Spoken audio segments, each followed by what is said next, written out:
que pueden ser indicativos del dolor de origen cardíaco. Otro estudio se puso a indagar, bueno, ven acá, existe el signo de Levin, que es el típico paciente que tiene el puño cerrado y uno piensa en infarto, pero qué tan sensible y específico es, y si hay otros signos que pueden o maniobras con la mano, como dice el artículo, el lenguaje de las manos, que nos pueden indicar que el paciente tiene un infarto en curso. Entonces ellos valoraron y correlacionaron una serie de pacientes para determinar cuántos tenían de verdad un infarto y cómo era el gesto que hacían en urgencia. Se determinó, pues, como pueden ver acá, la asociación realmente entre uno y el otro, donde el valor, el gesto 2, que era era uno de los que más realmente tenía, no era tan sensible y específico, una sensibilidad de 60, no es muy buena, pero comparando con 12, 20 y 6 de las otras, pues era la más elevada.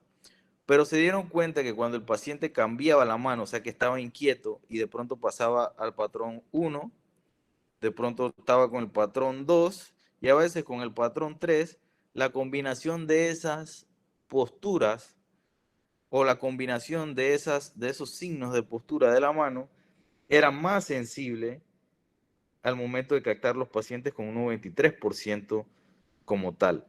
Pero entre todos, el más específico al momento era el de Levin, el que se asociaba a infarto. O sea, que un paciente que alterne las manos, donde usualmente lo detecten por primera vez o lo vean en una de esas manos con Levin, ya tienen sensibilidad y especificidad.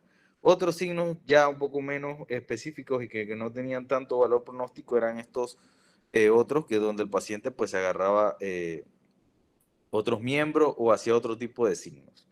En el caso de nuestro paciente, pues sí, tenía dolor torácico, tenía dolor en el brazo y pues tenía signos de fatiga, lo que nos los posiciona realmente en un tipo atípico con un 26% de probabilidad. Pero ahí es donde viene lo siguiente importante que alguien mencionó, los antecedentes personales de mi paciente. Entonces volteamos a ver el man, estamos hablando que con el familiar todavía está ahí en el sillón y está con dolor, pero hay cosas que hay que recabar antes de irnos, ¿no? Entonces, el man es diabético, hipertenso, dice que tuvo una laringectomía total más traqueostomía, o sea, ya tuvo una operación y una cirugía de cuello, no tiene alergias, no tiene como tal hábito tabáquico o alcohol, y niega hospitalizaciones previas, exceptuando el infarto que dice que tuvo, pero que eso lo dice la hija y él lo niega. Los medicamentos que utiliza usualmente son aspirina 100 miligramos cada día, utiliza NPH 30 unidades en la mañana y 10 en la noche, carvedilol y solpidem. Ahora sí, hasta este punto, lo siguiente importante sería el examen físico como tal, donde los signos vitales es lo que más importante rol va a jugar en este momento de traslado del paciente. Ya con la historia previa, yo me imagino que ya ustedes han decidido si lo van a trasladar o no, pero siempre toman signos en la escena y me imagino que están reevaluando y tomando signos cuando van trasladando al paciente, ¿no? ¿Sí o no? ¿Es así? ¿O lo hacen diferente?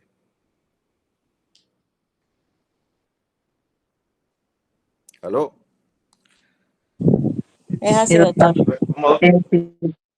Apenas Entonces, bueno, en mi caso, apenas uno lo ve así, yo lo monto a la ambulancia y en la ambulancia pues voy tomando los signos, si es que a veces se deja, porque cuando uno intenta hacerles algo, esos pacientes a están veces con muchas veces dolor. ajá, te manotean, te quitan todo. Es más, Y antes de más si es ayer tuve un anciano. paciente casi de estos. Y más si es anciano. Pero usualmente es sumamente importante tomar signos en el mismo área. ¿Por qué? Pues si está muy chocado, yo es lo que voy a ir tratando cuando lo estoy trasladando. Yo no sé, voy poniendo líquido o voy poniendo algún tipo de fármaco inotrópico que me aumente la presión. O si estaba desaturado, ya yo voy poniendo oxígeno. O sea, nos va a determinar conductas. Y la glicemia es algo que se debe tomar aquí, importante, muy importante, y sobre todo en este caso, más adelante vamos a ver por qué.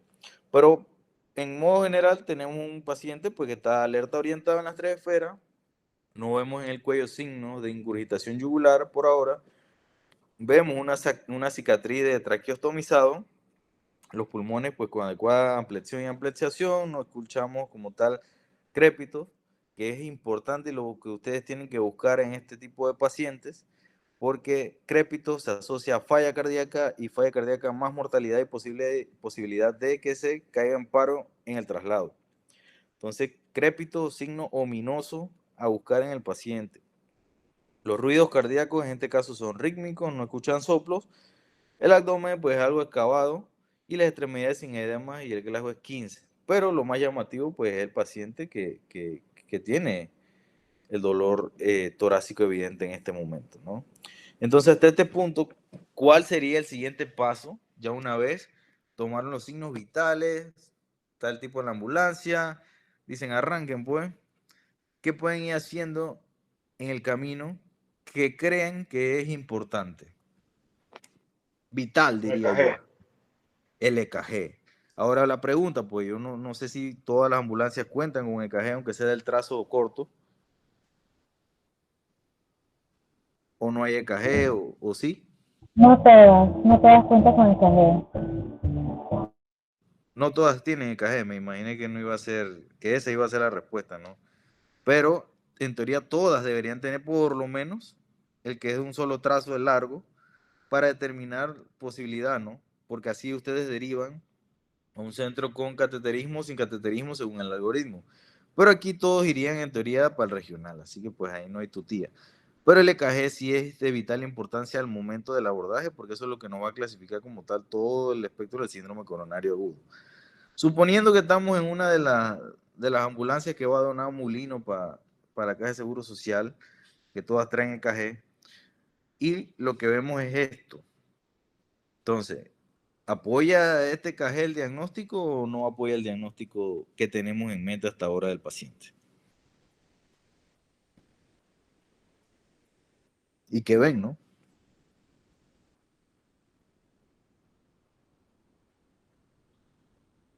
Nos devolvemos para la casa con el paciente,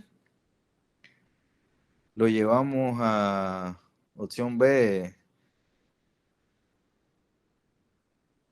policlínica, opción C al regional.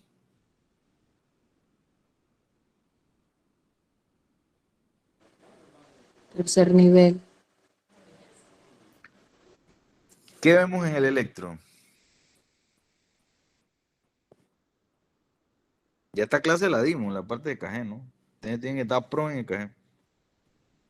Primero tenemos que ver si es irregular o regular.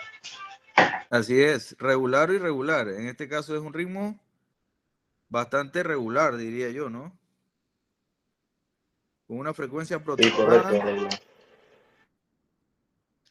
una frecuencia más o menos 1, 2, 3, como 4, casi 5 cuadros. ¿Sí, no? ¿O alguien cuenta más? Sí, como 5 cuadros. O sea que realmente tendríamos una frecuencia como de 60, ¿no? Siendo un ritmo, 60, bueno. siendo un ritmo regular. Ahora, ¿hay onda P o no hay onda P? Si hay onda P. Y esas P tienen la misma relación con los QRS, tienen idéntica morfología y preceden todas al QRS. Pues sí, todas están delante del QRS, tienen la misma distancia, son de idéntica morfología entre ellas, ¿no?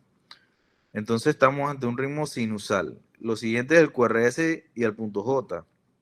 El QRS está ensanchado, como podemos ver aquí.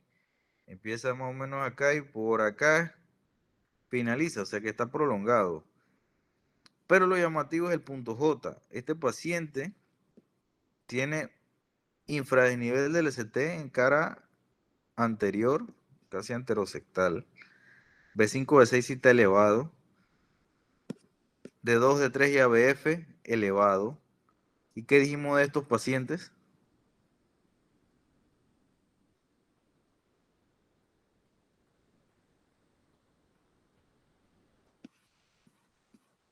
¿Qué cara es esta?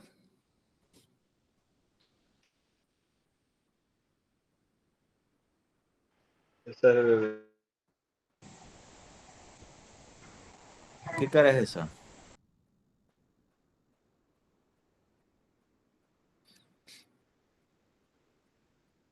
cara inferior.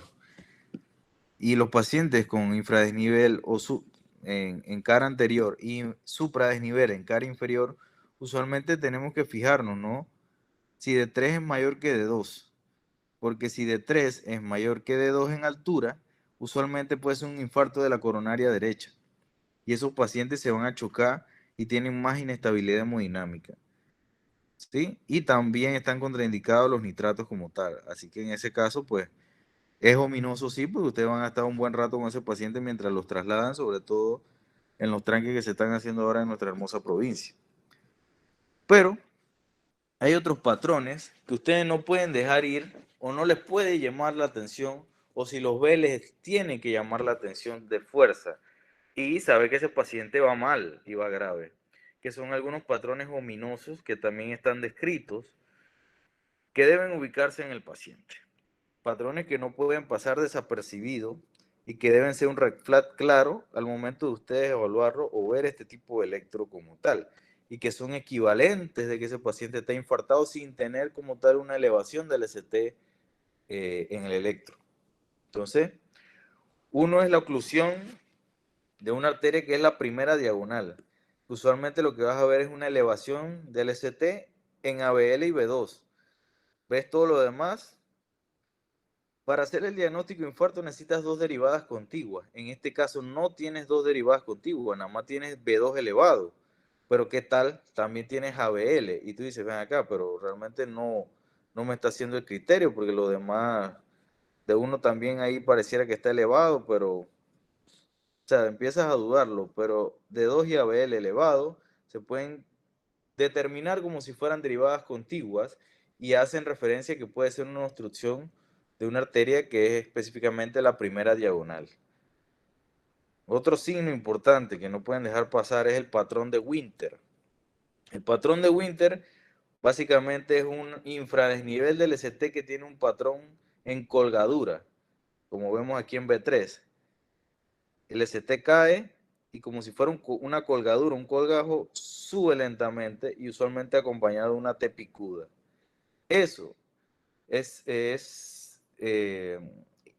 indirectamente nos está diciendo que puede tener una obstrucción de la descendente anterior en su porción proximal, lo cual es severo. Es la arteria que le llaman la widowmaker o la hacedora de viudas, porque si el paciente se infarta en su porción proximal, en la DA o en la descendente anterior, no va a llegar al hospital. No va a llegar, y si llega, llega muy chocado, inestable, y ustedes tienen que hacer lo posible por tratar de llevarlo para ver si se revasculariza o no, pero es un signo ominoso el patrón en colgadura o patrón de Winter que podemos ver así. Este patrón tiene un nombre, se llama patrón de upsloping, que es hacia abajo y en subida, como si fuera un zurra también. Otro patrón importante que me imagino han escuchado es el patrón de Wellens. Este tiene dos tipos, que puede ser A o puede ser B. El patrón A se ve en el 24% de los pacientes y el patrón B se ve en el 76% de los pacientes. Entonces el patrón A lo que vamos a ver es una T invertida en la cara anterior o infradesnivel del ST o unas T profundas. A veces llegan hasta por acá. Esas T profundas marcadas son indicativas también de que puede haber una lesión proximal crítica de la arteria descendente anterior. Entonces ya llevamos dos que pueden ser mortíferas y que si están presentes pueden ser de características ominosas para mortalidad en el paciente. El patrón de Winter y el patrón de Wellens como tal. Patrón en colgadura o patrón de onda T invertida profunda en cara anterosectal. El patrón tipo 2 o B es una T bifásica. En vez de ser una T profunda, negativa, la T hace como una deflexión positiva y una deflexión negativa. Deflexión positiva, deflexión negativa. Se vuelve bifásica. Este patrón bifásico de la T, ¿sí?, es el patrón tipo 2 y también tiene la misma conjetura que lo tendría el patrón tipo A. Y este es más común, como dije, en el 76% de los casos, que el patrón tipo A. La onda T bifásica con un componente positivo y otro negativo, en derivadas anteriores, que es indicador de una lesión proximal. Otro patrón que no se puede obviar, o si llegan a ver, tiene que prestarle atención y meterle la pata a la ambulancia, es la elevación del ST en ABR con todo lo demás negativo. Si la única derivada que tiene elevación del ST es ABR y todo lo demás tiene infradesnivel del ST, B1, B2, B3, B4, B5, B6, o sea, más de 6 derivadas, esto se llama enfermedad multivasto. ¿Qué quiere decir? Que el tronco principal izquierdo, o sea, la rama no solo de la de A, más arriba, el tronco, antes de que se divida en descendente anterior y circunfleja, está comprometido. ABR elevado con todo lo demás en infradesnivel del ST. Es un patrón extremadamente ominoso y que ese es peor que la Widowmaker. Ese paciente va a ir chocado con edema agudo de pulmón y enfermedad cardíaca cuando ustedes lo están trasladando. Y este es el patrón que antes llamábamos infarto posterior. Muchos me imagino que escucharon infarto posterior. Realmente esa palabra está mal utilizada. Se agarraron corazones de diferentes tipos de etnias y pacientes para determinar si el corazón tenía una cara posterior. Realmente la cara posterior del corazón no existe. Existe una cara inferobasal. Lo que se conocía como posterior pertenece a la región inferobasal. Entonces hablar de infarto posterior está mal, maldecido, como dicen, está mal. Pero la sospecha en el electro sigue siendo igual. Lo sospechábamos ¿cómo? Con un infradesnivel del ST en cara anterior, porque dijimos que todas las derivadas tienen espejo, cosa que si este es el espejo y está en infradesnivel, si yo pongo unas derivadas posteriores, yo voy a ver realmente la elevación del ST. ¿Sí? Entonces, ¿yo qué hago? Agarro y lo que es B4, B5 y B6, le quito los chupones al paciente, quito B4, B5 y B6 y lo pongo en la parte posterior del paciente, en la espalda, y lo transformo en un B7, B8 y B9, estando B8 justo en el ángulo escapular. ¿Sí? La otra más o menos 2 centímetros de distancia de una de la otra. ¿Qué hago con esto? Ver la cara que realmente estoy pensando que tiene supradesnivel del ST. O sea, tratando de encontrar la cara culpable del infarto, porque eso es lo que hay que buscar siempre cuando vemos un electro, cuando tiene supradesnivel del ST, ¿no? Que nos indica que es un infarto transmural.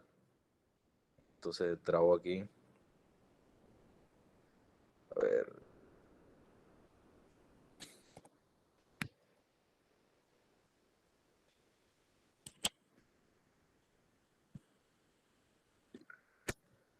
De que es un infarto transmural. Entonces, el electro basal del paciente primero era así, teníamos el infradesnivel del ST, a alguien se le prendió el foco, hey, puede ser un infarto inferobasal, porque dijimos que posterior no existe, así que hay que hacerle derivadas, ¿qué? B7, B8 y B9, que son posteriores al paciente tratando de encontrar la cara inferobasal. Entonces quitamos los chupones de B4, B5 y B6, los ponemos atrás y tomamos un nuevo electro. ¿Y qué tal? Se ve la elevación del segmento ST en B7, B8 y B9 y ya tenemos como tal el diagnóstico de que ese paciente hay que hacerle un cateterismo urgente. O lo otro que podemos tener es que vemos un bloqueo de rama izquierda, pero también hay criterios para saber si ese bloqueo de rama izquierda es producto de que el AS de His se bloqueó porque hay isquemia, esas fibras cardíacas sufrieron y por la hipopsia no están transmitiendo bien la conducción eléctrica. Puede ser. Entonces no sabemos si ese bloqueo de rama izquierda es nuevo o es viejo. Entonces hay una serie de criterios si el paciente está estable que podemos aplicar. Ustedes buscan en el celular criterios de Esgarbosa, se escribe así, Esgarbosa, y si tienen más de 3 puntos, hay probabilidad elevada de que ese paciente tenga un infarto. Pueden utilizar también los criterios de Smith y me van a buscar los criterios de Barcelona, que fueron más recientes y tienen más sensibilidad y más especificidad que estos dos de acá. Criterios de Barcelona para bloqueo de rama izquierda, lo buscan en el celular, lo apuntan por ahí, y paciente con bloqueo de rama izquierda que ustedes ven con dolor de pecho, ya saben que va infartadísimo. porque muchos pacientes que tienen bloqueo de rama izquierda tienen angina y muchas veces no están infartados. Entonces, ahí de correr o no con ese paciente. Importante, muy importante, y lo mencioné antes, es la glicemia que ustedes logren tener o conseguir con el paciente. La glucometría es trascendental. La AJA define que una glicemia al azar del paciente que tiene la clínica en curso de un síndrome coronario agudo, si da mayor de 140, la definimos como hiperglicemia asociada al síndrome coronario agudo. Y ya esto aumenta la mortalidad. Entonces, se ha estudiado mucho esto. En 141.680 pacientes lo siguieron por 30 días, un año, y vieron que sí, que a medida que aumentaba la glicemia en el paciente, asimismo aumentaba el riesgo de mortalidad si lo seguían en este periodo de tiempo. Se mueren más los pacientes con hiperglicemia. Después vino un estudio que fue el DIGAMI-2, que setió el valor de glicemia entre 90 y 140 para evitar llegar a 140, que era la definición de la AJA, y decir de que, pues, y tratar de evitar de que se murieran más. Pero ¿qué pasó? Después en muchos estudios posteriores se dieron cuenta de que se morían más, incluso si tenían cifras de mayores de 140, cuando empezaban a tratarlo estrictamente para mantenerlo entre 90 y 140. ¿Por qué? Porque esos pacientes que le ponían insulina y trataban de disminuirle la glicemia y mantenerla entre 90 y 140, hacían más episodios de hipoglicemia. Y la hipoglicemia mata más que la hiperglicemia todavía. Entonces, ¿qué cosas me matan al paciente? La hiperglicemia, ok. Ser estricto con el control de la glicemia, pues sí, me mata al paciente porque me hace más hipoglicemia y la hipoglicemia es más deleteria. Entonces ustedes se preguntarán, coño, ¿cómo voy a mantener la glicemia entonces en el paciente? Pues si la tengo muy alta se muere, y si la tengo baja también se muere. Hubo otro estudio que categorizó y fue un metaanálisis, agarró 28 estudios y se dio cuenta que los pacientes que se trataba la glicemia pero no traen estricto, se morían menos. ¿Y cuáles son los valores para no tener un paciente en glicemia no tan estricta? Mantenerlo entre 140 y 180. Es el valor de oro que hay que tener.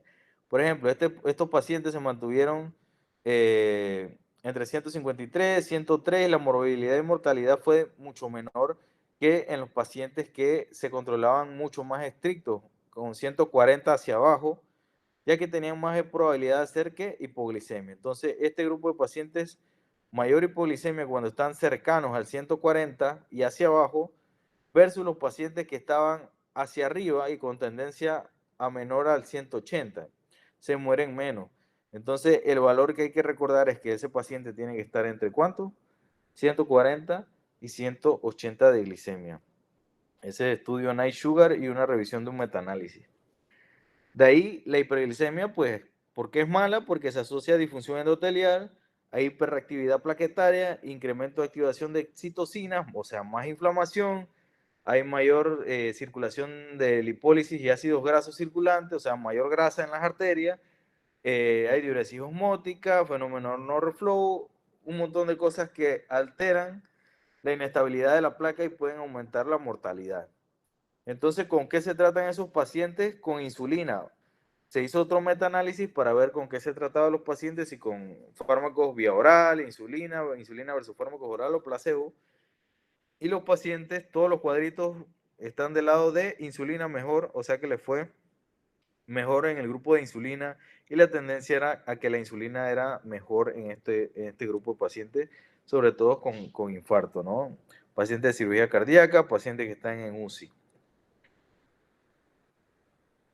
Aquí los beneficios de administrar insulina, que eso pues es algo que pueden hacer, ponen una dosis bien baja, prehospitalaria, no sé si manejan pues como tal, pueden poner 2 o 4 unidades, toman la glicemia de nuevo a los 15-20 minutos y pues tratan de que ese paciente, si tiene 300, 400 o si llegó hipoglicémico, ponen una carga de destroza, se mantenga en los que dicen las guías actuales de la ADA, que es la American Diabetes Association, y la AJA, que es de mantener al paciente entre 140 y 180. ¿Qué otra cosa es mala? Las soluciones salinas pueden ser deleterias, pueden matar pacientes. Se dice que el paciente que tenemos sospecha de infarto usualmente no deberíamos tratar de ponerle líquido en este momento, porque si es cara anterior, o sea que es la arteria descendente anterior o circunfleja, esos pacientes usualmente vienen en falla cardíaca con edema agudo de pulmón, aunque no se traduzca como tal o no les vean crépitos o mucho edema. Entonces, tratar a estos pacientes con líquidos no es muy aconsejable, al menos que tengamos un encaje como el que vimos en nuestro paciente, sospechemos que es derecho y el paciente esté muy chocado y hipotenso. Ahí podremos pasar un bolito de una carga de 300, máximo 500, no mucho, para ver si hay respuesta de presión.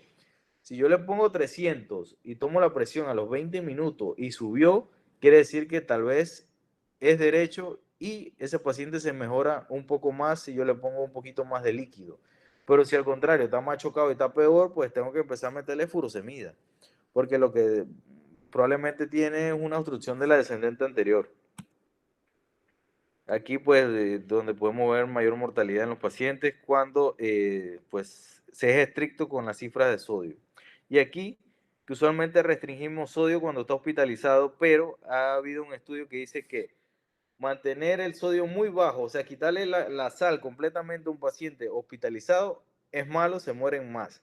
Pero darle más de 4,6 gramos al día, o sea, darle mucho, también es negativo. O sea, hay que tener un balance y darle entre 2,3 a 4,6 gramos al día para evitar que realmente ese paciente entre en una curva de mortalidad. Y acá para que ustedes sepan y que si tienen un abuelo o alguien en casa pues que consume sal, hay sustitutos de sal que son sales que en vez de cloruro de sodio lo que traen es el potasio y traen cloruro de potasio. Estas sales son 75% cloruro de sodio, o sea, tienen menos cantidad de sodio como tal. Esas sales las venden en el súper, las pueden encontrar, nada más tienen que buscar atrás cloruro de potasio y reducen la mortalidad cardiovascular, disminuyen la probabilidad de stroke, disminuyen la probabilidad de muerte por cualquier causa, disminuyen la mortalidad de eventos cardiovasculares mayores. Así que pues si tienen un familiar hipertenso, aconséjenle tomar de este tipo de sal. Los lípidos es algo importante que también reduce y debemos tratar. Si tienen estatinas en la ambulancia, nadie les va a decir nada por darle una carga o un cuetazo bien dado de estatinas, sobre todo en dosis altas. ¿Por qué? Porque la carga lipídica del paciente, además de ser aterogénica, se ha visto que las estatinas tienen efectos pleotrópicos. O sea, el fármaco se diseñó para algo, pero además de eso tiene efectos beneficiosos en otras cosas. Eso es lo que se llama efecto pleotrópico. ¿Cómo? Reduce la inflamación, estabiliza la placa del paciente y evita mortalidad.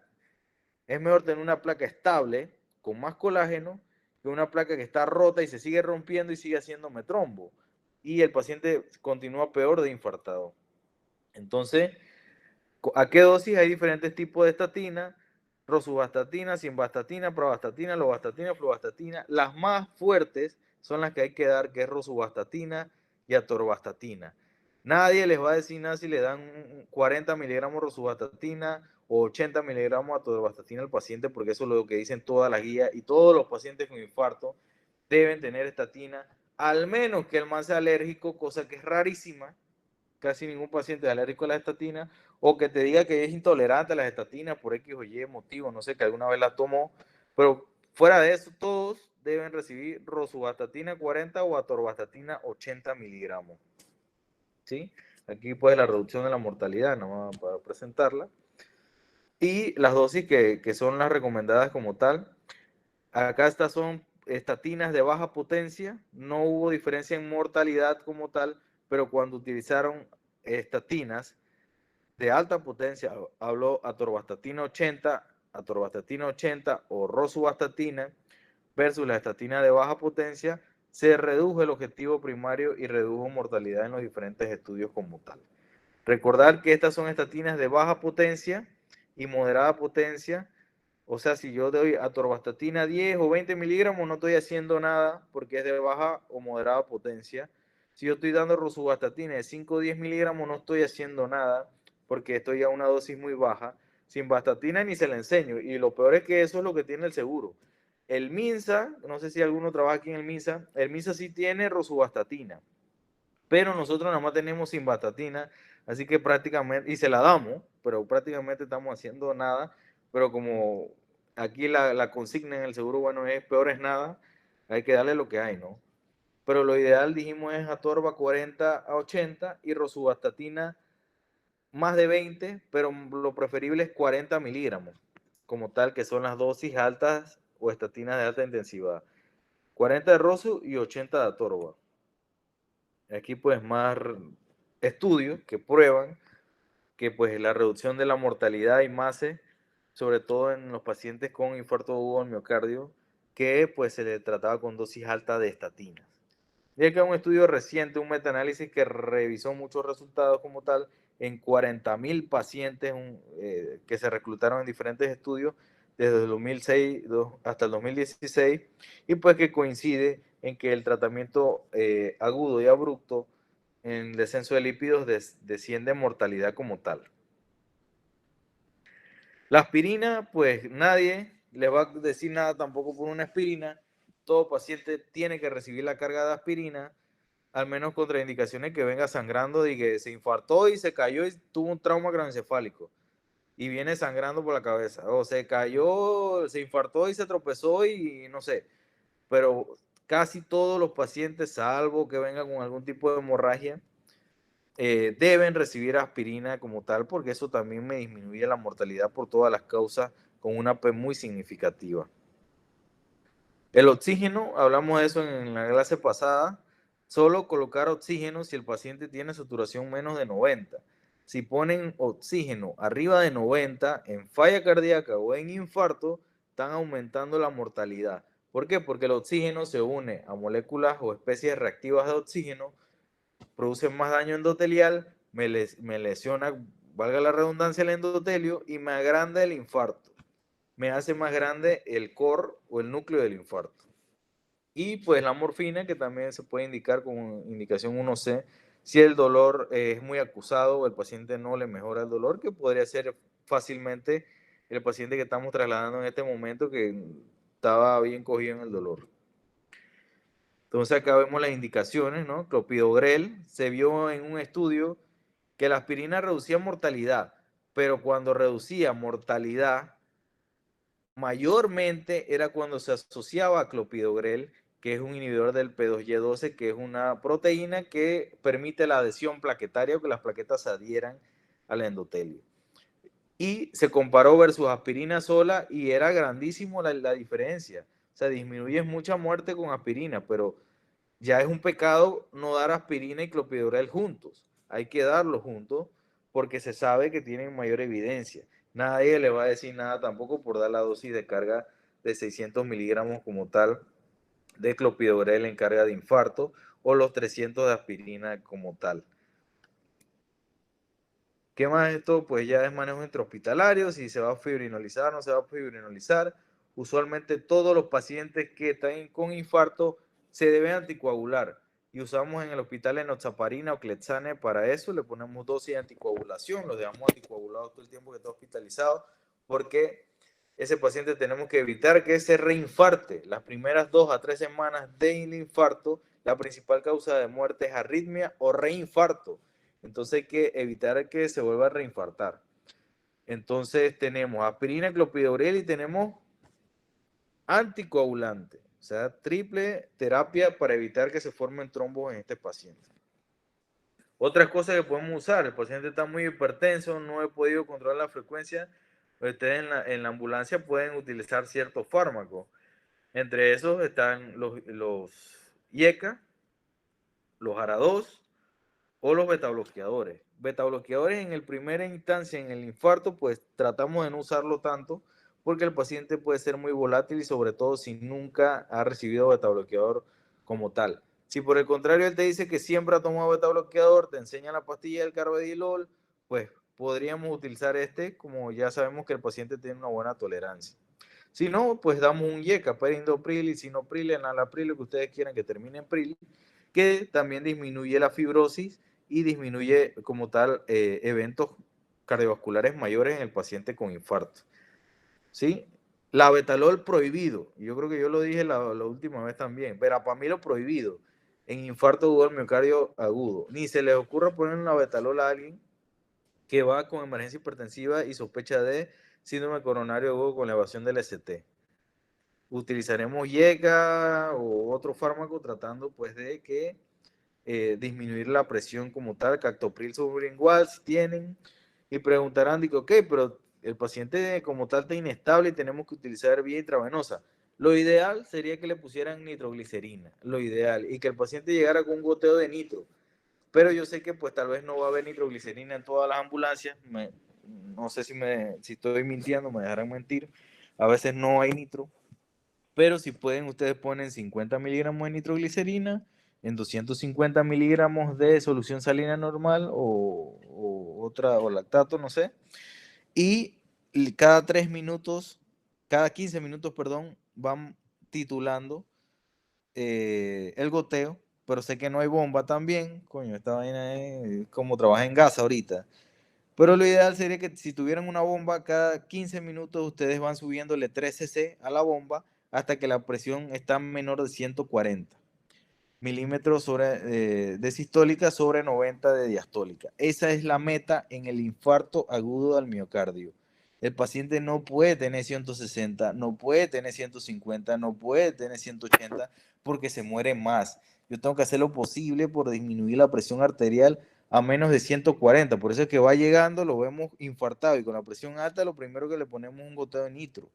La nitro, además de bajar bien la presión arterial sin chocar al paciente, es vasodilatador. O sea que me puede dilatar también las arterias coronarias y facilitar también la perfusión sanguínea coronaria en este momento.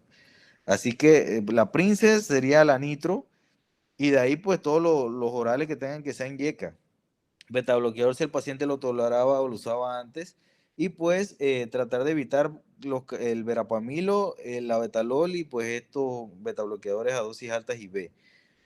Los AINE contraindicado, que está con mucho dolor, que voy a poder decir, le pongo no, contraindicado. Paciente que recibe AINE se muere más, es clase C, no debe darse. Paciente que recibe medicamentos tipo AINE se muere mucho más del infarto. Y otros fármacos como el magnesio, la lidocaína también son controvertidos y no deben darse porque no tienen beneficio en el infarto agudo del miocardio también. Así pues, llegó nuestro paciente, lo presentaron a urgencia, lo presentaron a terapia y pues usualmente él va a quedar con estas órdenes hospitalizado, que es lo que ustedes han colaborado, han ayudado mucho a hacer. Le dieron la carga de aspirina, le dieron la carga de clopidogrel y le dieron las simvastatinas que tenían ahí en la ambulancia, que eso sí son medicamentos que pueden tener muy bien ustedes en ambulancia.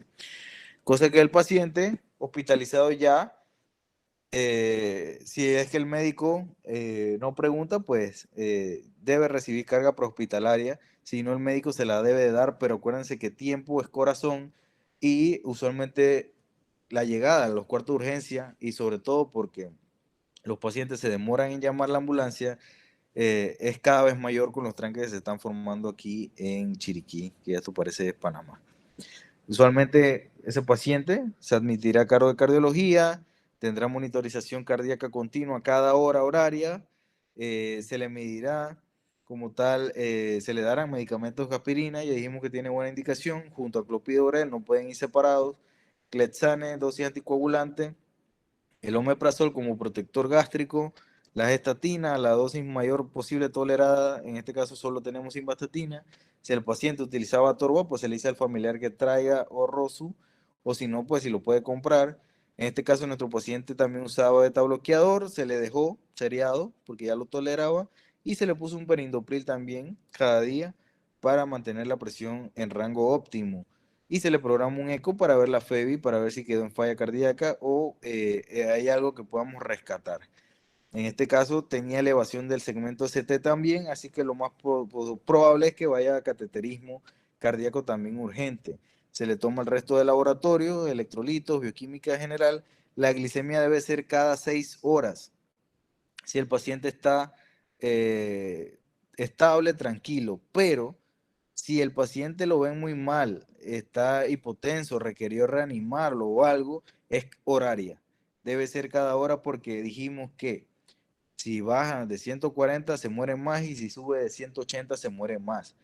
Entonces hay que mantenerlo entre 140 y 180 y evitar que llegue a la hipoglicemia, que es lo que más mata en este caso.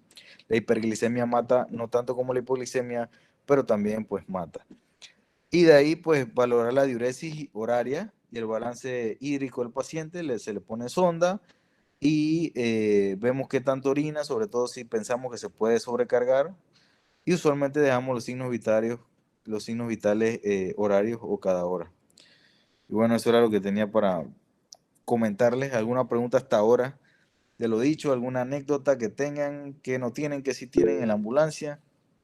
Y pues, ¿qué cosas creen que podríamos también agregar o mejorar para el tratamiento del paciente en la primera fase? Y sobre todo, no dejar escapar aquellos electros que vemos con alguno de esos ritmos que nos pueden indicar una bandera roja importante o ominosa si disponemos o no del electrocardiograma en la ambulancia.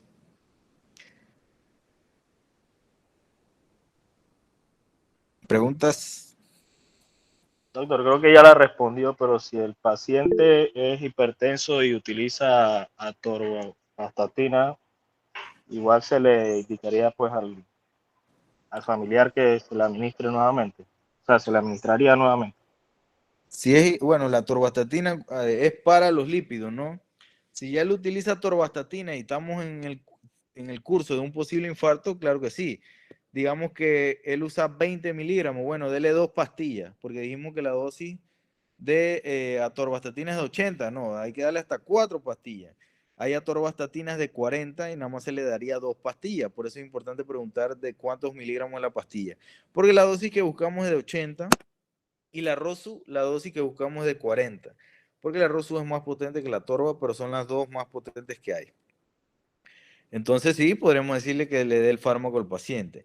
Ya, si es hipertenso y viene hipertenso, habría que preguntar es qué medicamentos utiliza él para la presión, porque de esos son los que más tienen depósito en su cuerpo. Por ejemplo, el perindopril, si yo nunca tomo perindopril y estoy hipertenso ahorita, me demora un día en hacerme efecto, el amlodipina igual. Pero si el paciente ya viene tomando estos fármacos, el mecanismo de acción va a ser más rápido, pues ya tiene el efecto como tal circulante en sangre. No sé si respondí tu pregunta o... Sí, si él ha tomado los 20 miligramos, o sea, no se contaría esa toma, sino serían los 80 que indica el protocolo. Entonces. Igual se le dan los 80, que es lo que indica el protocolo de atorvastatina o 40 de Rosu, porque las estatinas se dan de noche. Usualmente le decimos a los pacientes que tomen simvastatina, atorvastatina, rosuvastatina, todas en la noche, porque la enzima que inhibe trabaja más de noche. Entonces, si la enzima que transforma la grasa en LDL, que es la grasa mala, trabaja más de noche, digamos bueno, pues tiene horario nocturno. Entonces, vamos a dar esa hora de la pastilla porque lo que queremos es inhibir mayormente la enzima. Por eso se da de noche. Así que usualmente ya, como es el transcurso de la mañana, ya habría que dar la dosis completa. Si llegamos y el paciente es de noche y usted está en un turno nocturno y le dice, no, se acaba de tomar 20 miligramos, bueno, le completan la dosis y tendría que llegar pues a los 80 de Atorva o los 40 de Rosu. Si son 20 de Rosu que se tomó, le dan 20 más para hacer los 40 como tal. Le dan 300 aspirina, 300 clopidogrel y por lo menos con eso ya nos vamos tranquilos viendo constantes vitales, oxígeno si requiere o no, presión, monitorizando cada 10-15 minutos signos vitales, ¿sí? Y diciéndole que si siente algo diferente, nuevo, el de dolor empeora, lo comunique, porque ahí es que algo va a venir. Entonces tenemos que anticipar eso para tratar de llegar al paciente lo más estable posible. ¿Qué más? Ya le digo, nadie les va a decir nada, al contrario, están haciendo lo correcto en un paciente en el curso de dolor torácico, un buen EKG y con clínica sugestiva de que con lo que vimos ahí, que puede ser un infarto, darle su estatina a dosis alta, su aspirina y su clopidogrel. Y si a alguien le dicen algo, nos mandan a hablar conmigo para ver si es alguno de los urgenciólogos estos que a veces andan inventando vainas. O no sé. O sea, el cardiólogo es el otro que pueden hablar con él también y no les va a decir nada. Al contrario, eso es lo primero que hay que hacer. Tiempo es corazón. ¿Otra pregunta?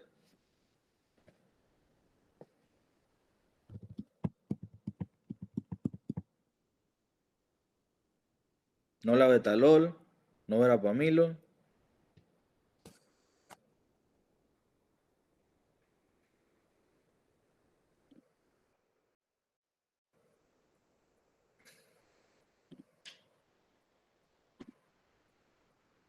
¿Todo claro?